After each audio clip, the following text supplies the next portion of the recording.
Welcome to Science Pub, a monthly series exploring the dynamic and exciting scientific world happening all around us.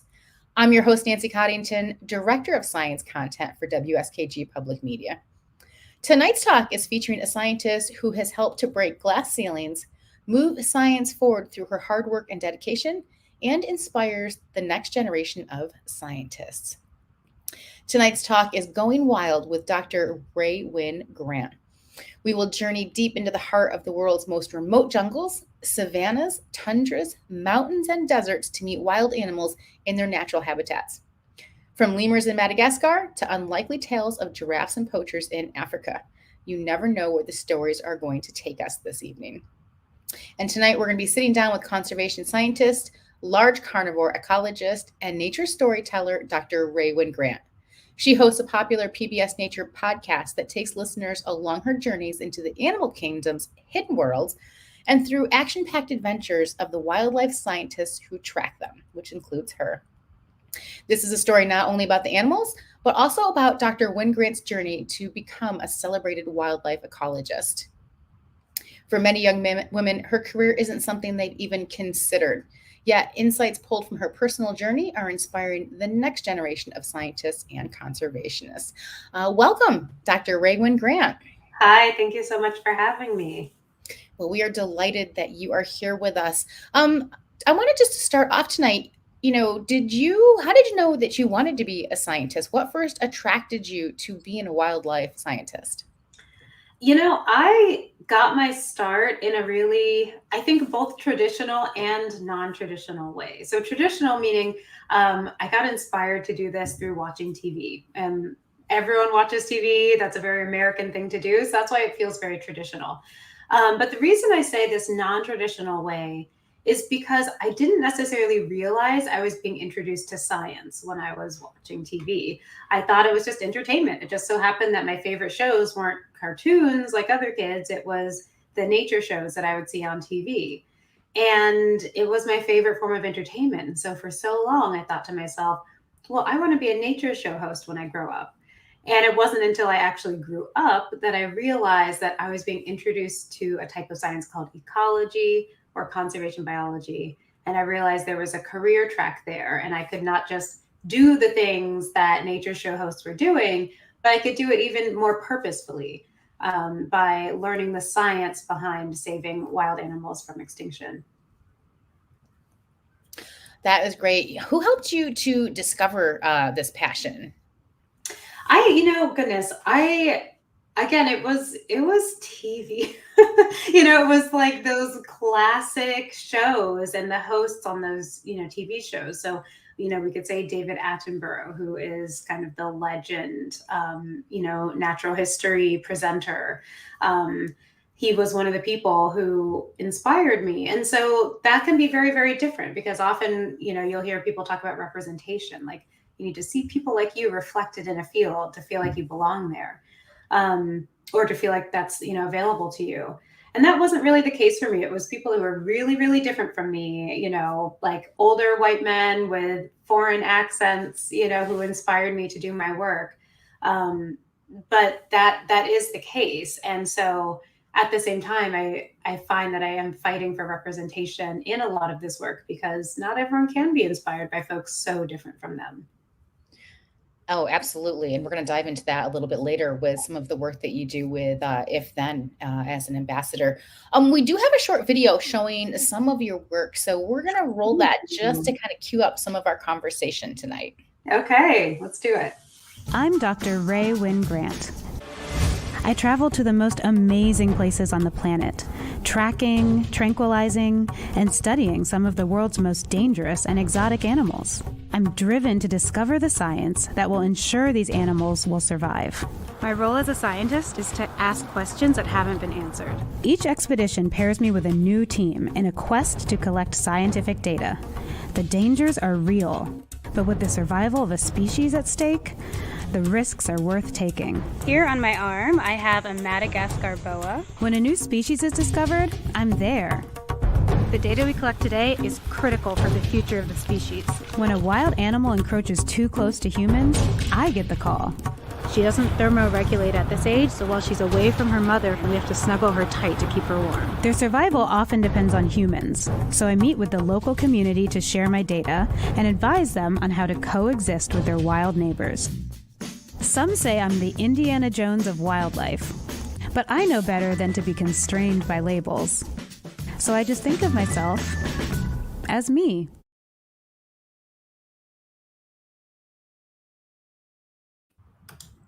I love that video because it just shows the variety of work that you do, which is really vast.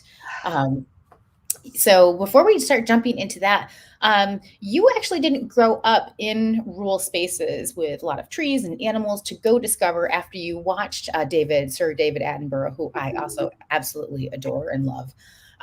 So did growing up in an urban environment, did it deter you or slow you down from the goal of where you wanted to go with your career? It sure did. And there's an irony here because I was born and lived a lot of my life in California. So I was born in San Francisco, right in the heart of the city. And so what's ironic is that California is a super wild state, right? There are deserts and oceans and mountains and valleys, and there's snow and palm trees and lots of wild animals. In fact, today I live in California again, and I'm studying a population of mountain lions and black bears that live on the California Central Coast. So although I was kind of locked into a big city as a kid, I wasn't that far away from the wilderness after all. And a lot of my work later in my career brought me back to my home state to kind of rediscover it in a lot of ways.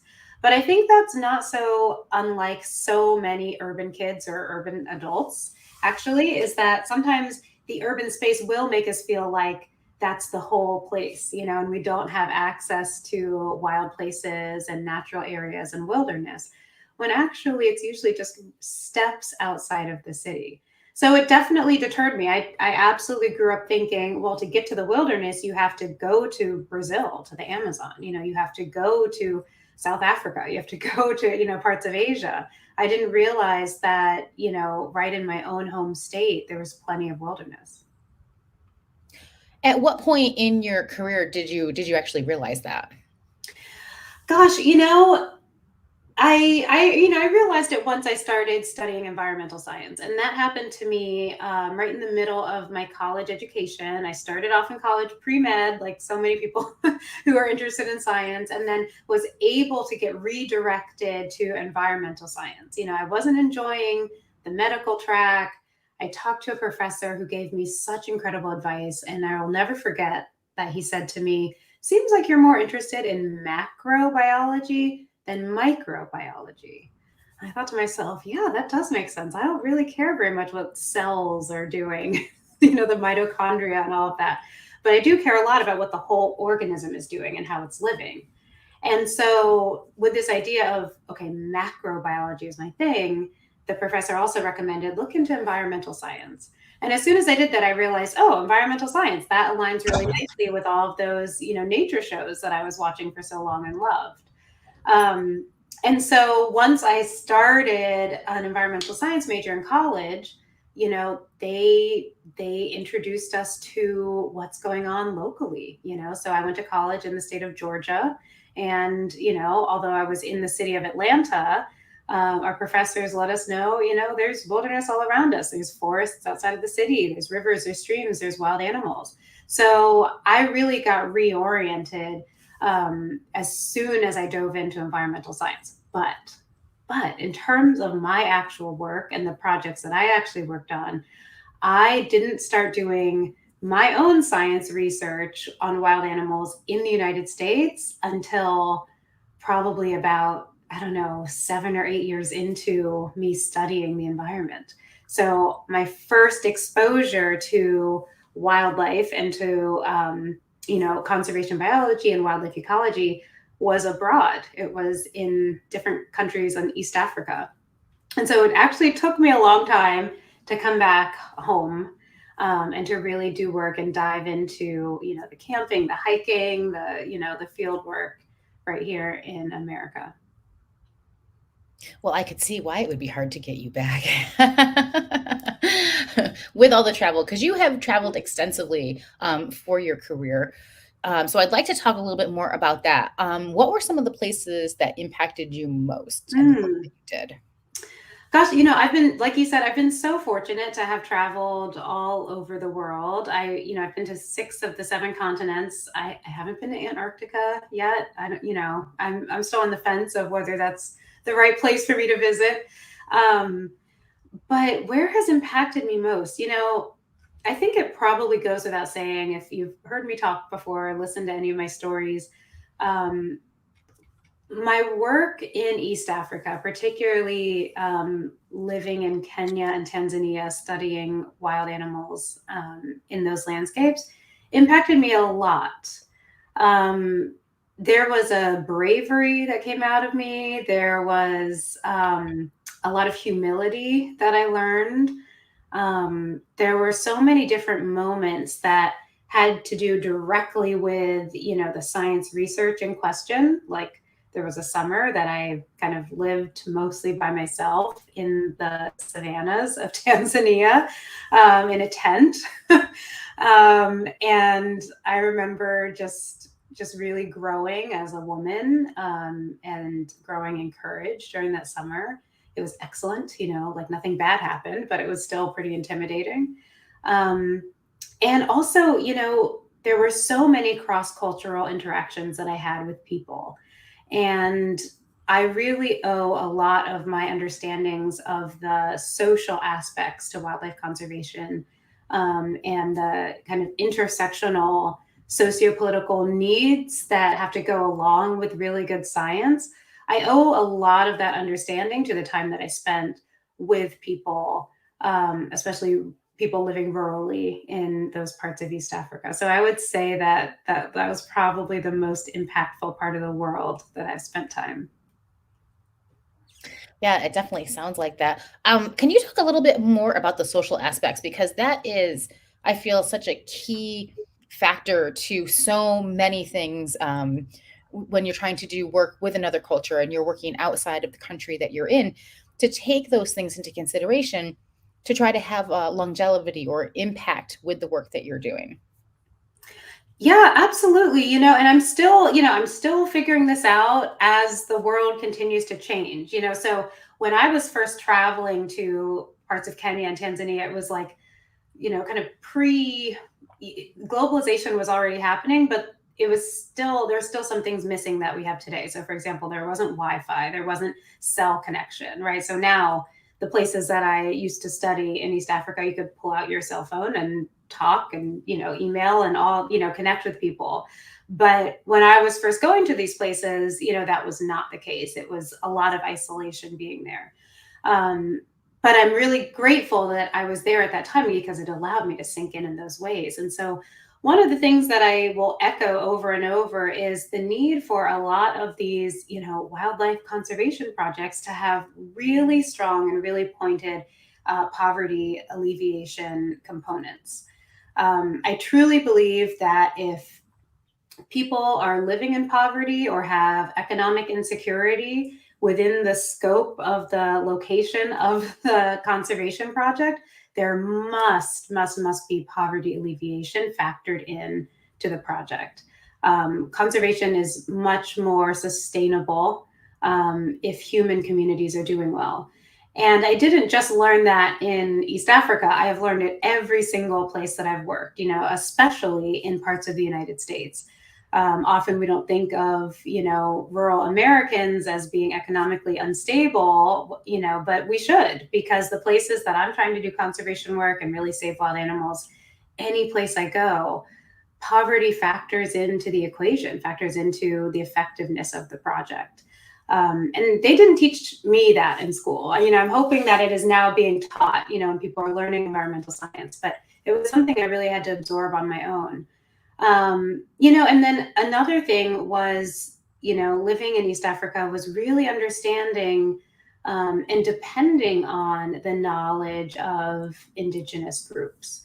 So, again, that's a stark difference between working in the United States, where often the people and the landowners that I am working with for conservation projects are not indigenous to the land.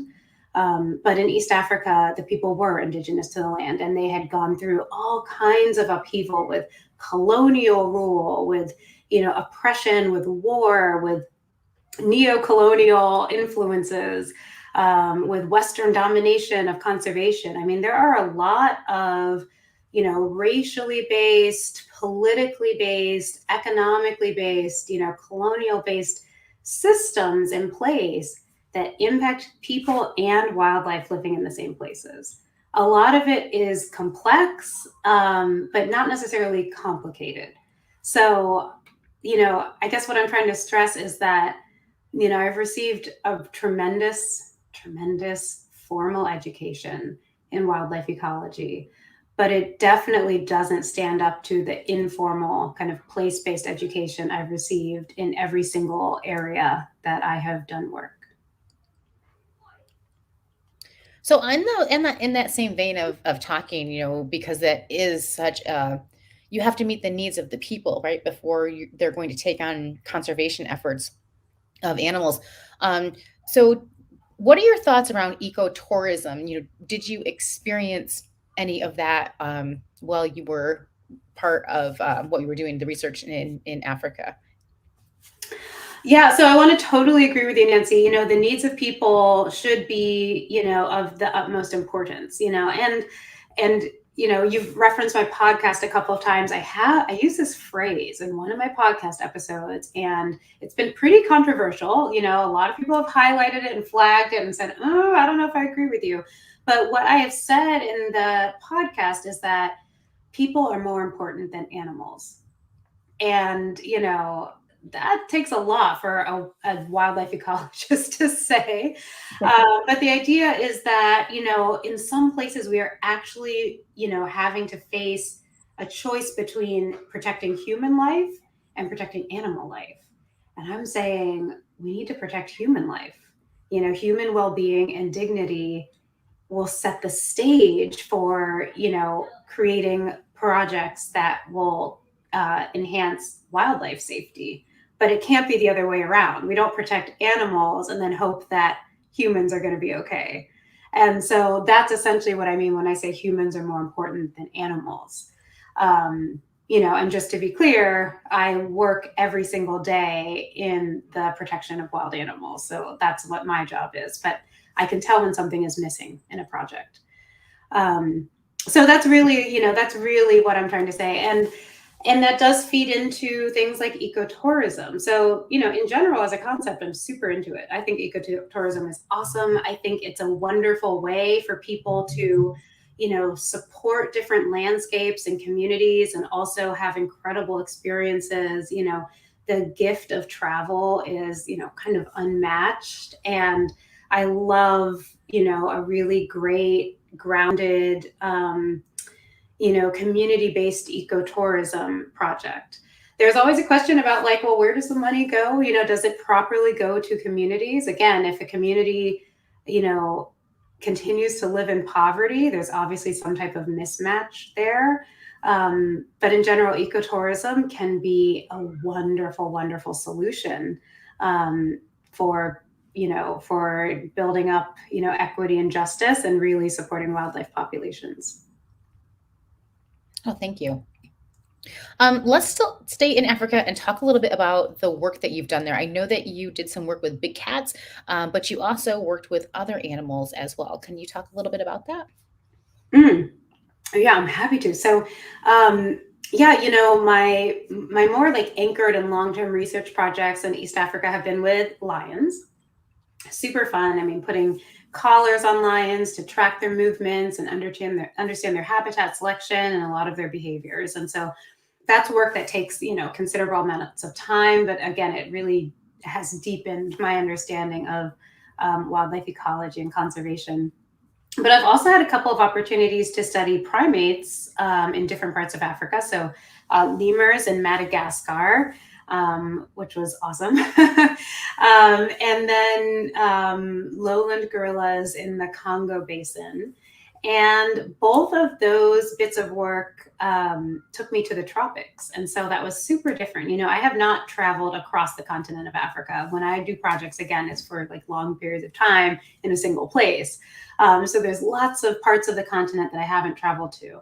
But being able to add the tropics, the rainforests of Madagascar, the rainforests of, Central Africa, was just so different and so challenging, in ways that I definitely didn't expect. And also, just super different. Like as an ecologist who studies terrestrial carnivores, for primates, I had to look up, just the simple looking up for, carnivore primates and trees was a departure in itself from my typical science. But it has been eye-opening, super fun, really, really challenging, like physically challenging. I found working in the tropics very, very challenging. So I have a very new respect for my colleagues who do work in the tropics. And just altogether a great time. So when you're working with lions and you're out, also same thing with the lemurs, are you camping while you're doing that? And if so, can you talk a little bit about that experience? Yeah, so I'm always camping. I mean, whether I'm working in the United States, in, Montana, in Nevada, in California, in Kenya and Tanzania, in the Congo Basin, in Madagascar, I have a tent and a little campfire. It's sometimes a big team, sometimes a medium team, sometimes just me. And it's camping. So I have been camping all over the world for work. I often joke with friends that, I will never go camping for fun because I go camping for work. So, so my friends know, don't invite me on a hiking trip or camping trip on the weekend, because I get enough of that in my job and I love it. So I just don't want to pass my threshold and stop loving it. 'Cause for now, I love it. But yeah, there is something about camping in places that are totally wild. For example, I can't recall having ever camped in a campsite, a formal campsite.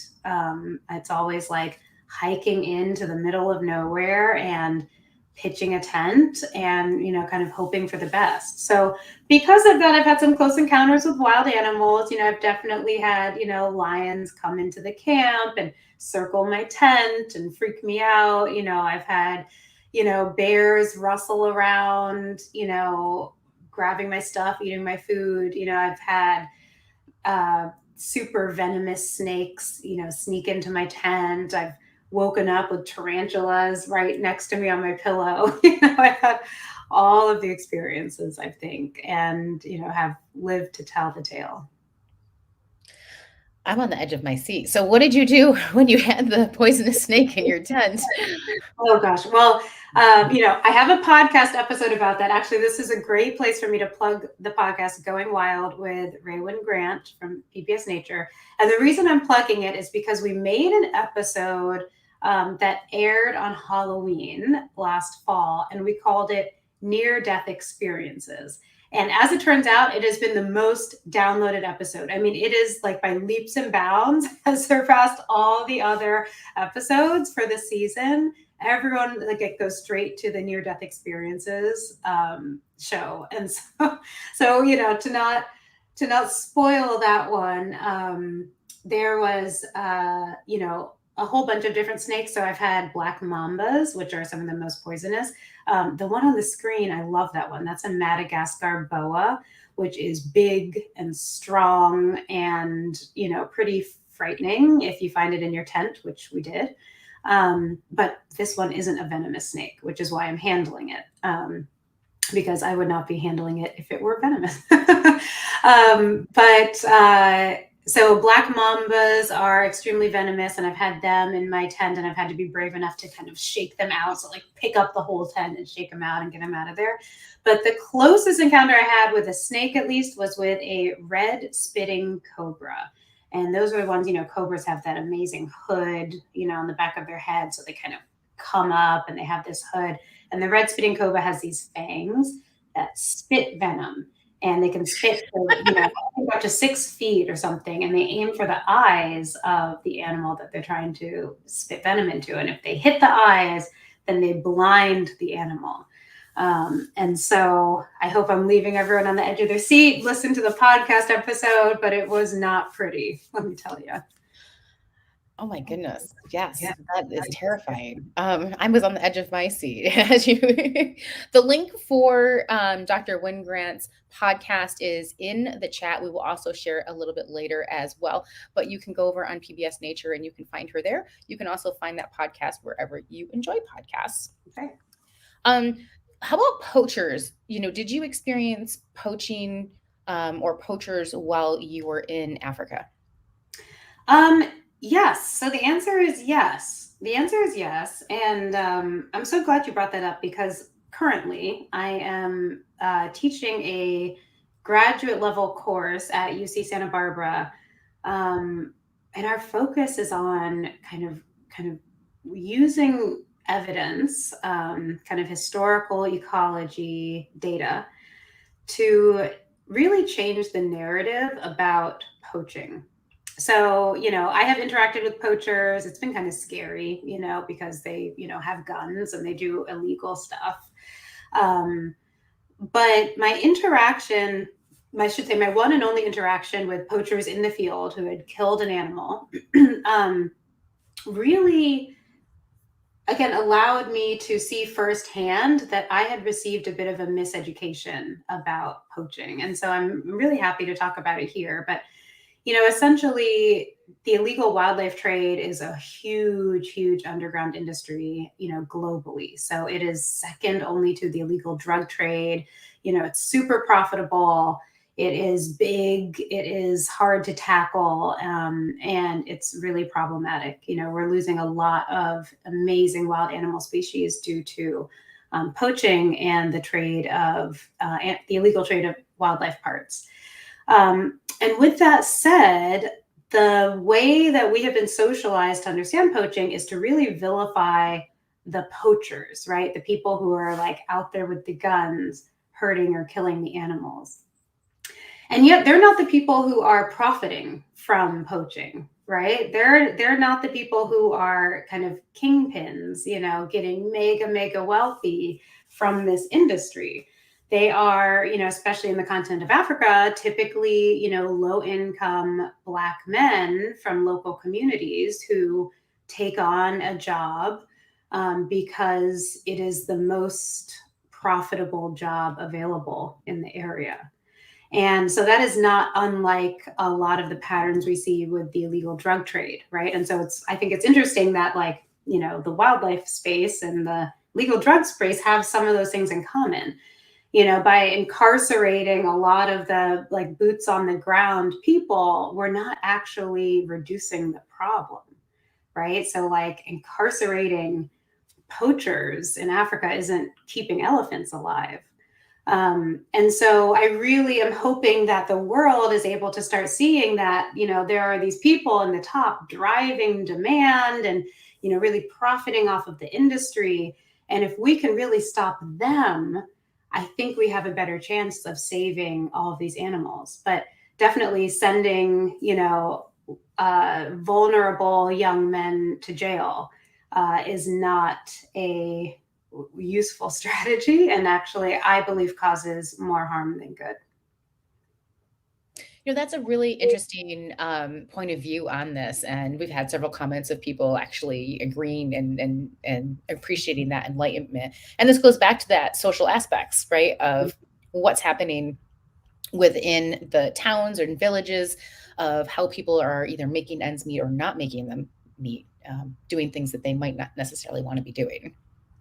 Yeah, absolutely. And, I love being able to offer so much of the perspective I've gathered, and, other colleagues of mine might have different perspectives, but, I've probably experienced slightly more poaching and interactions with poachers working in the United States on bears. And so again, just as far as the media goes, it's often focused on young men of color in non-American countries.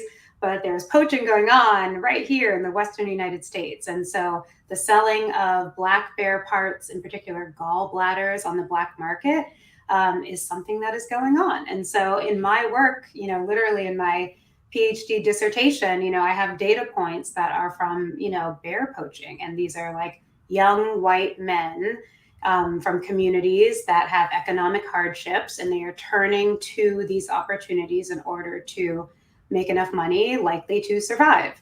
And I think that if we're able to kind of articulate this in the American context, Americans might be a little more sympathetic to poachers, right? Like knowing that people are turning to these illegal opportunities because of financial need.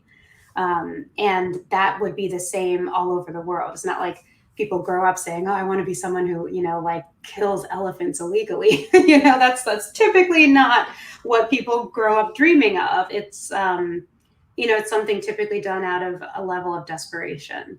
And so, again, I advocate not for the incarceration of any of these people on the bottom, but rather consequences occurring for people at the top, and overall just better community-based, economic-based solutions to supporting people and communities so that we can all then support wild animals.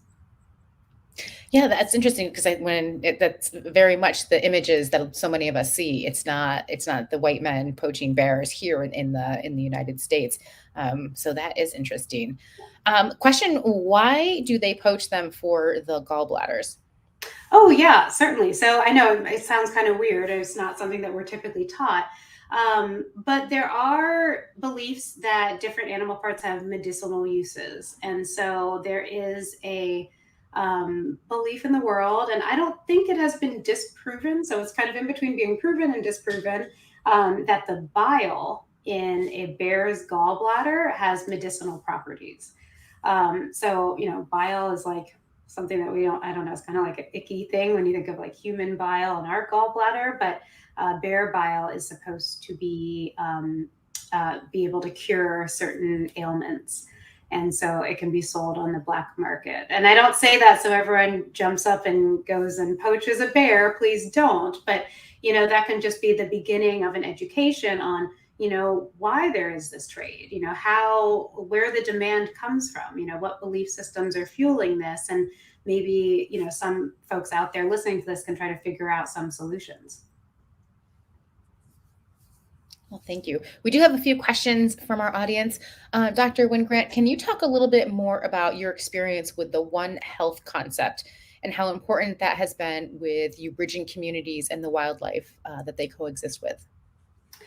Yeah, again, I want to just make sure it's clear that I never received a formal education, on the socioeconomic intersections with wildlife conservation. So it's something that, I have come to through experience, through, place-based growth. And then there are a lot of thought leaders out there that I really listen to very, very closely to try to give myself an education these days. But yeah, the idea is that, we need to have a holistic view of the environment, and the environment includes human communities. And particularly in places where there is a legacy of oppression of people, whether that's through colonialism, whether that's through genocide or slavery or some type of, really difficult historical oppression. There's often a need to support human communities very, very, very strongly. And that can be a clear path towards creating healthy, thriving ecosystems. So, you have to have every piece in place, but there's a lot of reason to believe that starting with human communities and making sure that there is wellness and dignity within those communities can directly impact the environment. One example is this concept of ecofeminism. And the basic idea there is that by supporting and maximizing the rights and livelihoods of women and girls anywhere in the world, the byproduct of that is healthier, thriving ecosystems. So when we have, really well supported women and girls and policies in place that protect them, the whole environment improves, including the ecosystems. And so that's just one way that we can see that there are building blocks to this. And these concepts are, I guess, new in some ways. They're kind of new in like the Western, discussion. But for many indigenous groups, this was just the way, before a lot of those traditions were disrupted. This was how it was. So in a lot of places, it's not necessarily a new concept. It might be a new concept in, kind of mainstream American society, but not a new concept in a lot of these, wild places with people who were some of the original stewards of the environment. How do conservation efforts impact Indigenous people who might use animals that are endangered as food in their culture? Are they vilified or allowed to hunt as some of the Indigenous Alaskans do? Yeah, great question. And it depends. It depends on the place. It depends on the level of advocacy work that is being doing there. It depends on who's in power in these places, right? So,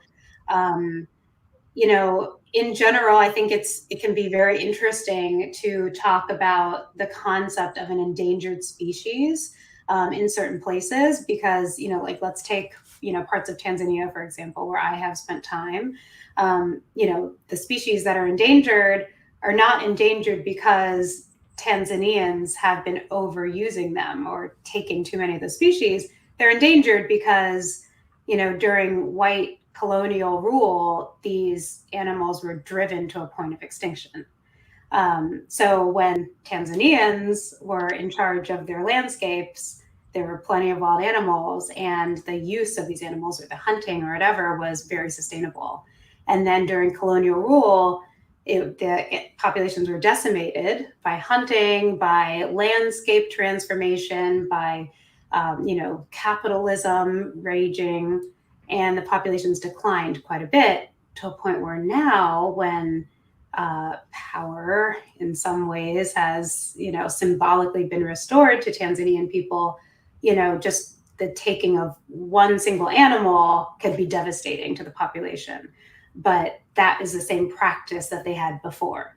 So again, I am practicing and kind of relearning and re-understanding and trying to re-articulate a lot of the issues that we're facing right now as not being issues of what people are doing today, but what was done for the last 100 years. And really understanding the ecological history of these places, which parts of Africa is very, very closely linked to colonialism, and how it has brought us to the place we are today. So to me, that's just a fascinating concept. I think that there's a lot of, justice work that could be done, using this lens. And I know that there are folks, some really wonderful ecologists, activists, thought leaders out there who are taking these concepts, in a much richer articulation than I'm able to give and really trying to drive policy change. Well, I think you offered a really nice view of that and bringing it all around. So thank you. We're going to shift gears a little bit. So besides big cats and lemurs, you have done quite a bit of research with black bears. So we have a short video that we're going to show that has you out working in the field. Mm.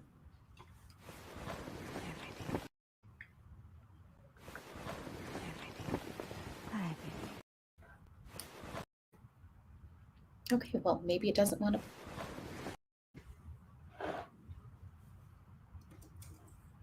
So in this video, you are at a black bear den. You are reaching in. There are some cubs in there. Can you actually just walk us through what we might have seen? Oh, absolutely. It is the cutest little video. I know that it is pinned to the top of my Twitter feed. So if anyone out there wants to glance at it right now, if you go to @Rae Wynn-Grant on Twitter, you can catch it. But it is actually, just a fantastic little piece because it shows my real science in action, right? So it's not staged. It's not, it could have failed miserably, but by a miracle it didn't. And the idea is that, as one of the things we all love about bears so much is that they hibernate in the winter. And there is this incredible fact that female black bears all give birth in hibernation. They all give birth in the month of January. Like every single black bear that has ever been born in the history of black bears in America was born in January. I just think that is like mind blowing and the coolest fact. And so, these mama bears are such heroes, right? Because when they're hibernating, they're not eating anything, they're not drinking anything. They are, giving birth and nursing their young without any resources of their own. And they are growing these babies in the den, in the bitter cold until they're big enough to emerge in the springtime and then go on their way. One of the things that my colleagues and I do is we do a den check. So we estimate that at the end of February, the last week of February, all of the bears born that year should be about 8 weeks old, which is, big enough and robust enough for them to get a little checkup from us. And we go into the bear den. This image right here shows a mama bear, and she is pulled halfway out of her little tiny den. And she's tranquilized, she's sedated with just a little sedative that knocks her out. And that is so she doesn't kill me, which is, my number one most important thing. And we give her a light sedative, just with a little, what we call a jab stick. So it almost looks like a broomstick. And so we creep up on the den, and the broomstick has just a little syringe on the end, and we poke her in the shoulder. To give her just a little medicine to make her fall asleep. And then we will check her babies, and we will count how many babies were born. We will give them a little ear tag so we can identify them moving forward. We will, measure their bodies and weigh them and, make sure that they are just healthy as can be, and then place them back with their mama. And the point of this is so that we can really see how they're doing at birth, or as close to birth as we can get. And then we hope to find the bear family again about 6 months later in the summer to be able to check on how they're doing. And the idea is that if we see, 2 or 3 bears being born in the winter, when we check in the summer, we want to see mama with 2 or 3 cubs, the exact same number, and hopefully still in great condition. If for some reason she does not have those cubs, or if they are in poor condition, that tells us that something is off in the ecosystem, that something in the forest isn't working, there aren't enough resources, something is failing. And that will kind of alert us as ecologists that something is off and we need to figure it out in order to protect the bear population. One of the things I love about studying black bears is that they're doing really well.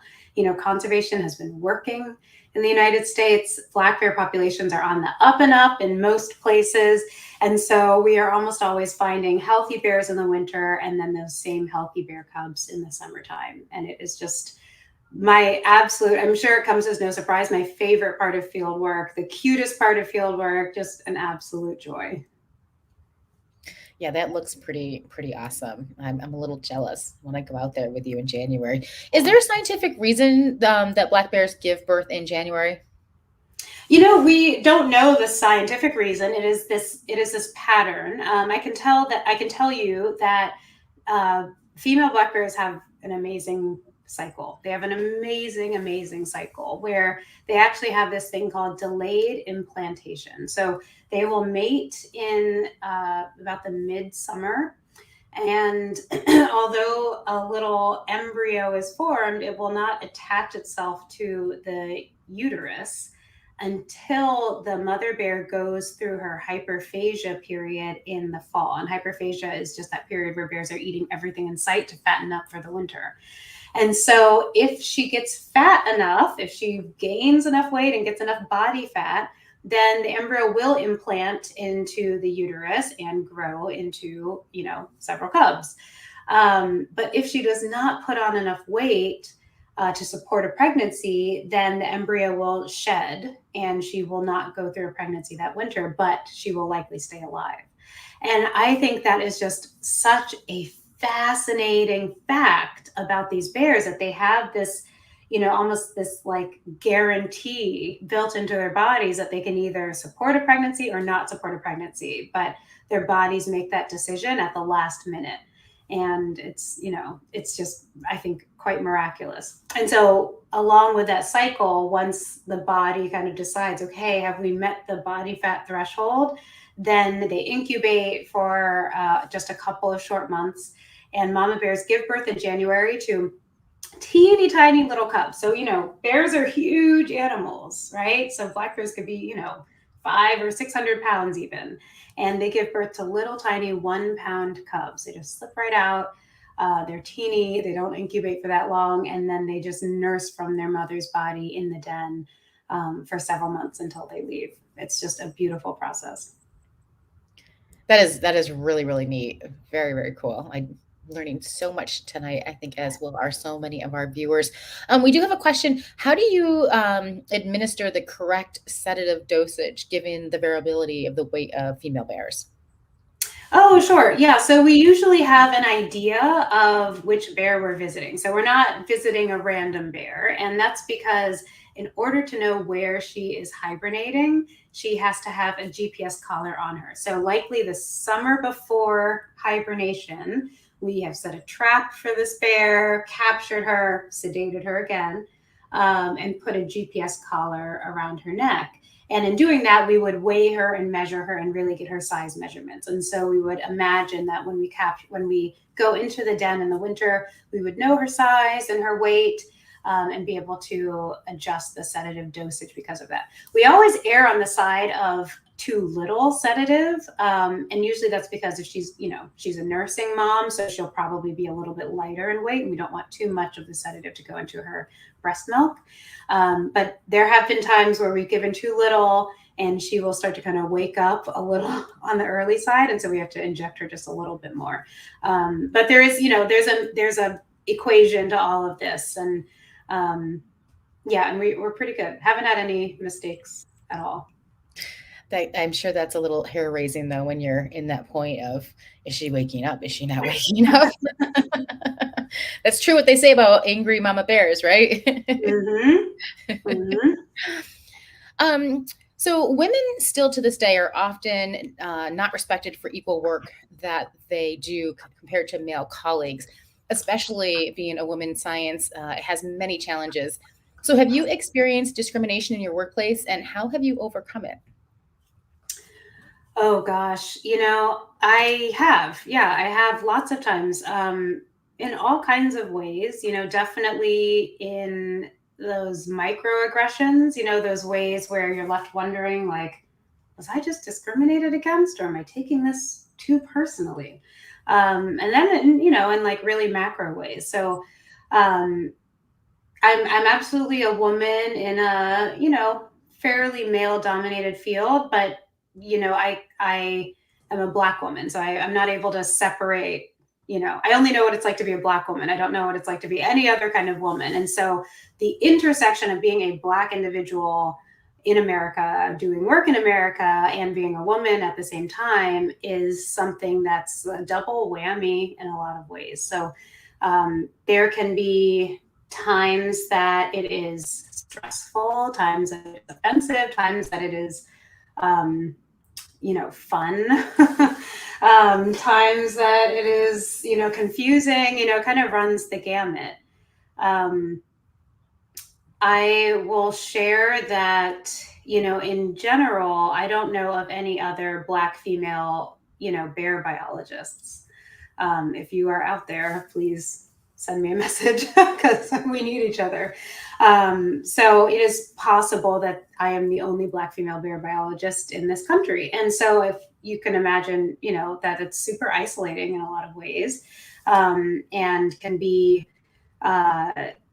really difficult. So, I often show up to places where, people know that Dr. Wynn-Grant is coming. And then when I show up, they say, "Where's Dr. Wynn-Grant?"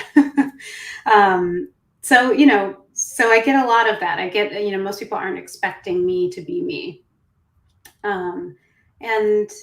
So I try to kind of make lemonade with those lemons and, I can use myself and my body and my identity as a way to, resist, societal expectations and really push the needle forward and try to break some glass ceilings. But at the same time, I'm still a Black woman living in America, which operates under systems that work directly against me and my well-being and my people that I represent. So yeah, so there's a lot of difficulty, but I'm glad that I am doing this career and doing this work and existing at this time rather than any time in the past. So there's a lot of work to still be done, and it can be difficult a lot of the time. And then in other ways, there's a lot of opportunity for me. And so what I mean by that is, being one of the few Black women in this space allows me a particular type of attention that I can then use for advocacy work. And I've been really trying to, center that and hone in on that and be responsible with that as well. Yeah, that's really great. So you are also an If Then ambassador. So can you talk a little bit about what that is and what that means? Yes, I want the whole world to know about the If Then initiative. So it is sponsored by the Lyda Hill Foundation. And the whole idea is that there is such a tremendous lack, even in 2022, of female scientists in the media. Right? Media plays such a huge role in our society and our culture, and media portrays women in lots of different ways, but not very often as scientists, engineers, mathematicians, technologists, etc. And, partially because of that, we as a society lack a lot of women in science leadership, right? Like, although women are interested in science, and often study science, when it comes to moving all the way through the pipeline to leadership levels, we see largely an absence of women there. And so the If Then initiative is aiming to transform the media by really pushing the idea of female scientists being, real living people operating every day, being really cool, being intersectional, and existing in every kind of space. So in 2019, they launched the If Then initiative and awarded ambassadorships to over 100 female scientists. And I was so fortunate to be included in that. It has undoubtedly changed my life and career. In one way, it connected me with, again, more than 100 female STEM professionals who are interested in being in the media. And it has given me tons of opportunities to show up in different spaces that I never thought I would, doing little commercials or, TV shows or magazine, spreads. I got to do a Marie Claire magazine spread and put on a fancy outfit and say, here I am, I'm a scientist. And the program is just getting started, just getting started. They did probably the most monumental thing ever done for women in STEM by spearheading a statue exhibit, an exhibit of over 100 life-size statues of real living women in STEM. An exhibit that spent time at the National Mall in Washington, D.C., that was seen by, our country's political leaders, just seen by hundreds of thousands of Americans, and in particular girls. They created the If Then collection. So if you go to ifthenshecan.org, you will see a collection of media assets of women scientists, so that hopefully no kid will ever say, I can't identify a female scientist, because I'll have over 100 of them. It's just an amazing, amazing program that is really here to change the world. And it is, again, super purposeful, because it's not just for kids and girls to feel like they can be scientists one day, but for them to feel like they can be the scientists that can answer the world's most pressing problems, tackle climate change, fix, medical phenomena, just really drive our society to greatness by being included and being empowered and showing up at the leadership level. And that is so important. We had a comment, you can't be what you can't see. And that is so very true. We actually do have some of those media assets for the If Then collection. So if anybody is watching tonight and would like some of those posters for their classroom or for after school, you can please email me and I would be happy to connect you with some of those resources. Role models are so incredibly important. So, what words of encouragement would you give to the next generation of scientists who aren't sure what they want to do with their future? Oh, yeah. A lot of my words of encouragement stem from my own experience. So it might not necessarily hit on what everyone young is going through right now. But I, when I was in middle school and high school, I tried really hard and I was super interested in science, but I did not get very good grades. And that wasn't always the case. I eventually started getting pretty good grades as I got into, college and graduate school, but definitely as a middle school, high school student, I didn't. And so there wasn't necessarily an indication that I would grow up to be a scientist, especially a scientist that uses a lot of high level math and statistics, right? Like my worst grades were in math and statistics, and my second worst grades were in science. And I had and have really amazing parents, and they did what parents are supposed to do, which is to encourage your kid to like move towards what they're very skilled in, right? And at that time, I was, really good at music, and kind of push your kid away from what they're not necessarily performing well in. And so I think it was a bit confusing for some people, some of my parents and mentors when I really wanted to stick with science, even though I was getting C's. I was even getting D's sometimes in those classes.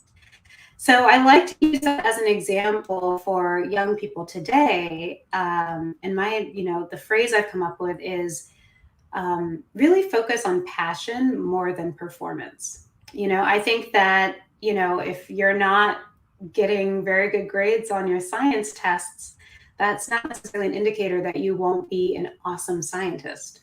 If you keep at it, you'll eventually get to a place where you're not taking tests and you're just doing science, and you might be doing that really, really well, even though the testing part didn't go as well. That was definitely the case with me. And so I think passion over performance is really, really important. At the same time, study for your tests, do your homework, do all those things. Definitely try really hard. But I truly hope that our society can get away from discouraging young people when their performance isn't top notch, and really encouraging them when the passion is there.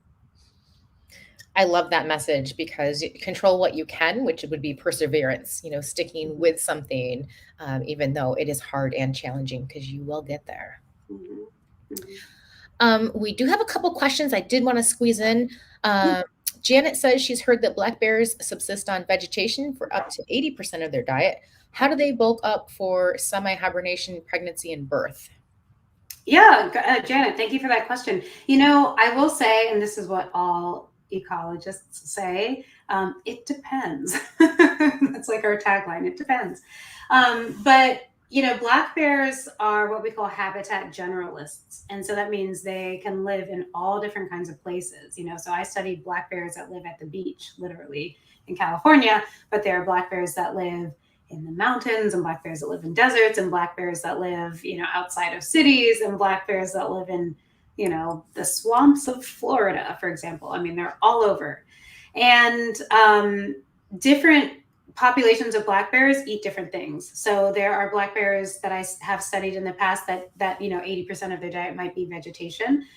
They go for those, the higher calorie vegetation. So they might go for roots and tubers that are super, super high in carbohydrates, and then carbohydrates kind of turn into fat in their bodies, which helps them bulk up for the winter. But then, there are the black bears that live on the coast in Washington State or in British Columbia that, every fall get to gorge on salmon, and the majority of their diet is protein and fat from meat. There are black bears that I've studied in Nevada that take down deer or, wild horse calves and eat a lot of meat. And then, there are these, Florida Everglades blackbears that are eating a lot of fruits and a lot of, nuts and things coming from trees. So it really depends on where they are. But during hyperphagia, they're always looking for the highest calorie meal. So even if you take the stereotype that bears eat, honey all the time, well, a lot of the time they're eating honey, but they're also eating the larvae, of the bees that are in the hive, right? And those are like really fatty larvae. Sounds disgusting, but it's high calorie foods. So they have these really amazing ways of meeting their caloric needs. Yeah, those little bees have a lot of energy in them. Are there animals that you have not studied yet that you would like to? Yeah, yes. Oh, definitely, yes. There are animals that I haven't studied that I'd love to.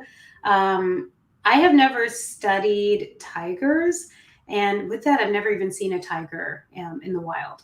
And so, again, as that little girl who was watching nature shows, on the living room floor, tigers come up a lot, and I'm still so interested in studying tigers and seeing them. So I hope that might be in my future.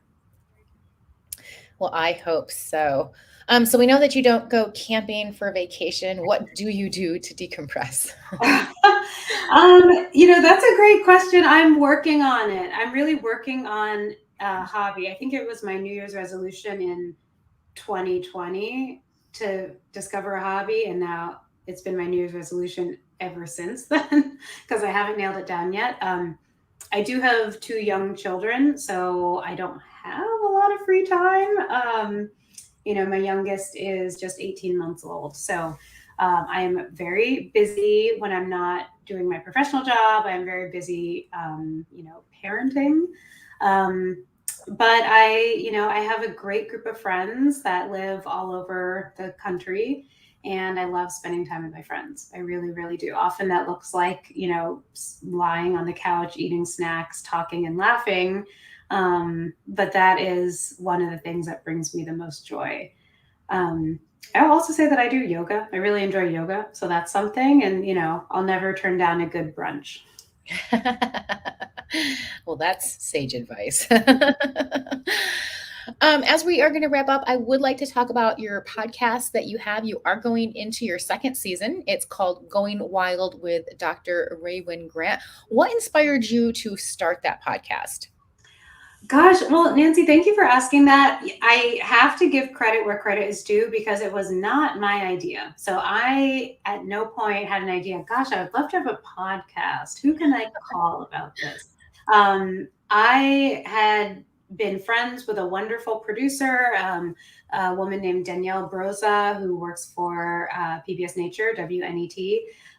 We had been friends for many, many years through all different job changes and everything. And she always said, we need to work together somehow, right? We need to do some kind of media work together. And I agreed.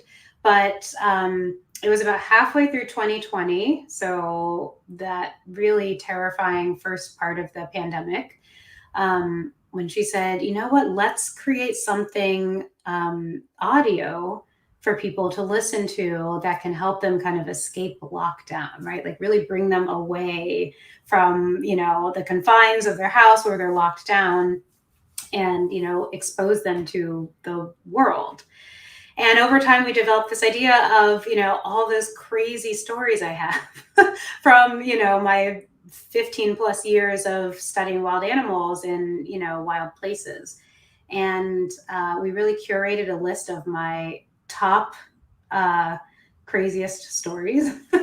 And we started recording them for the podcast, and we got a really amazing sound team, and it was just a whole production that has really changed my life, and we've gotten such great feedback.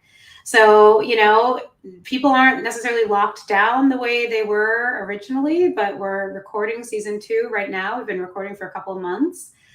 So there's some really incredible stories coming your way, both from me and from some awesome, mind-blowing special guests. So there's a lot to look forward to for season 2. Ooh, special guests. I cannot wait. When is season 2 going to come out? Yeah, we are aiming for the fall. So probably right after Labor Day. Once everyone's back from whatever they're doing this summer, we will be dropping season 2. Wonderful. That is great. We do have links for Dr. Rae Wynn-Grant's podcast. We also have links for her work in the chat. I would like to thank you, Dr. Rae Wynn-Grant, for being with us tonight. It has been just a wonderful conversation with you this evening. Yes, thank you, Nancy. This was awesome. And to everyone out there, thank you for your questions. Thank you for participating and, question everything. That's great advice to leave us with. Thank you so much. Our next Science Pub is on Tuesday, June 14th, with guest Dr. Fiona Baker on optimizing sleep in women. Sleep is essential for a healthy life. In women, a range of sleep problems can emerge as we age, including PMS, childbirth, and hot flashes that interrupt sleep patterns. Dr. Baker will share how we can beat insomnia and other sleep issues. The link to RSVP is also in the chat. That's on June 14th at 7 p.m. As always, it is free to attend, but please do RSVP your spot. If you enjoy Science Pub, consider a financial gift to support science. Follow the link and support at any level that works for you. We greatly appreciate it. Thank you. You can watch past Science Pubs through the WSKG app, on demand on your smart device, and on WSKG's YouTube channel. Be sure to like our Facebook page for future events and science updates. I want to thank our WSKG team tonight, our director, Alyssa Micha, our chat moderator, Kristen Kieswer. Support for Science Pub is provided by the Robert F. Schuman Foundation and from viewers like you. I'm your host, Nancy Coddington. Thank you for joining us.